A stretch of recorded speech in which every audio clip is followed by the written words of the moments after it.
RJ Mozeley, and this is my wife Daphne, and our 3 kids, Mason, Bailey, and Shelly, and I have been members here at East Valdez for a little over a year now.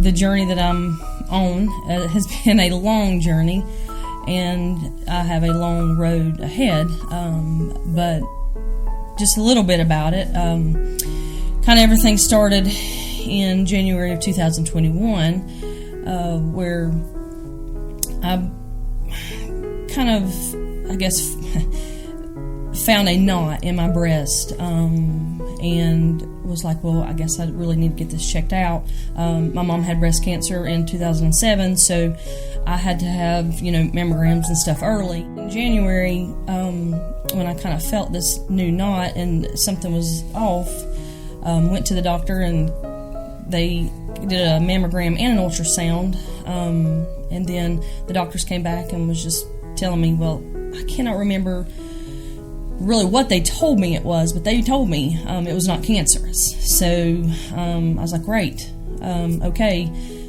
A couple of months later, I had a CrossFit competition, and we are CrossFit people. We like to work out, and so we did for a while.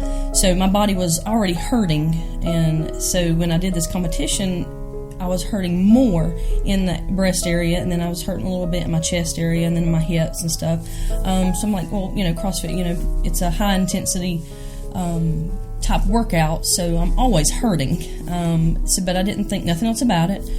Just went on with it. But a couple weeks after that competition, I started hurting really bad.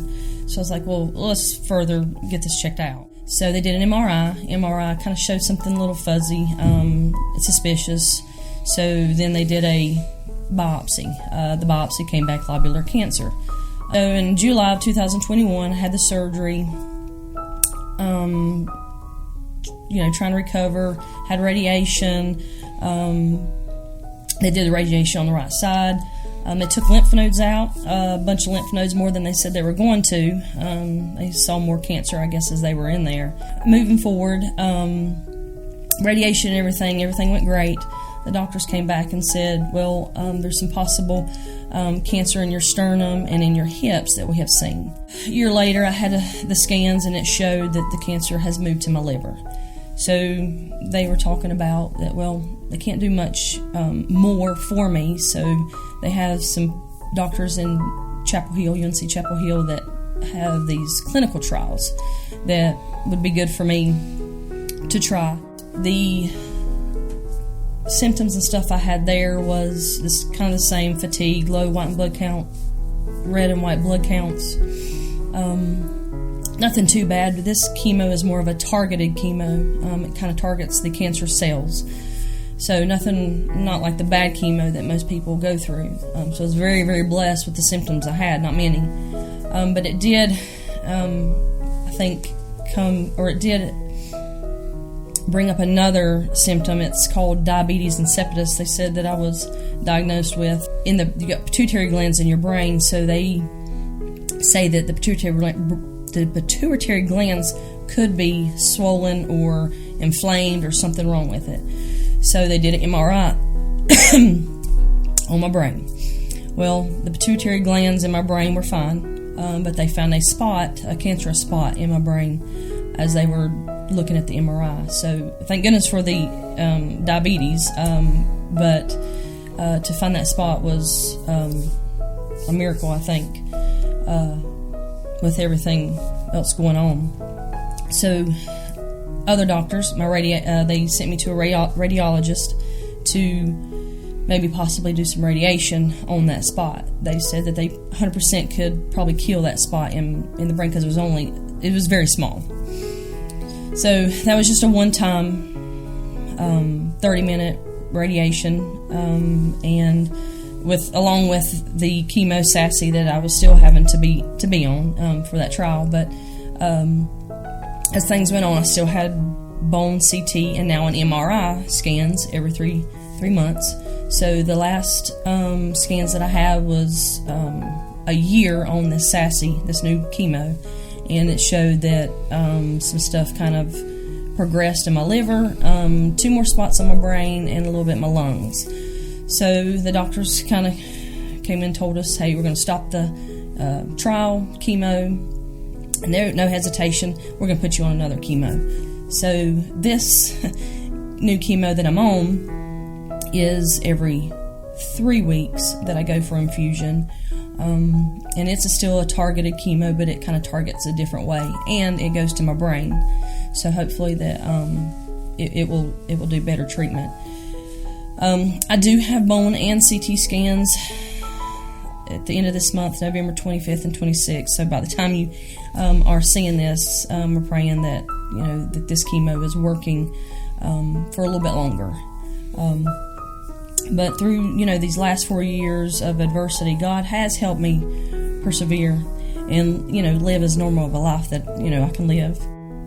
I think the thing that we would like to share in this is it's not like God's a genie to just grant our wishes and whatever we want.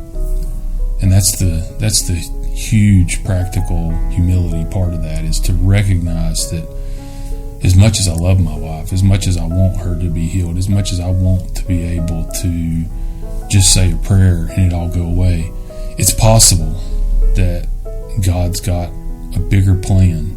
It's possible that bigger plan is to heal her in this lifetime. It's possible that bigger plan is to heal her in eternity.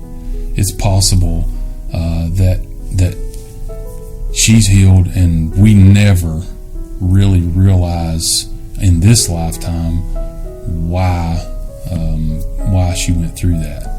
But that could somehow, if we follow His lead and follow His will, that could somehow benefit somebody else.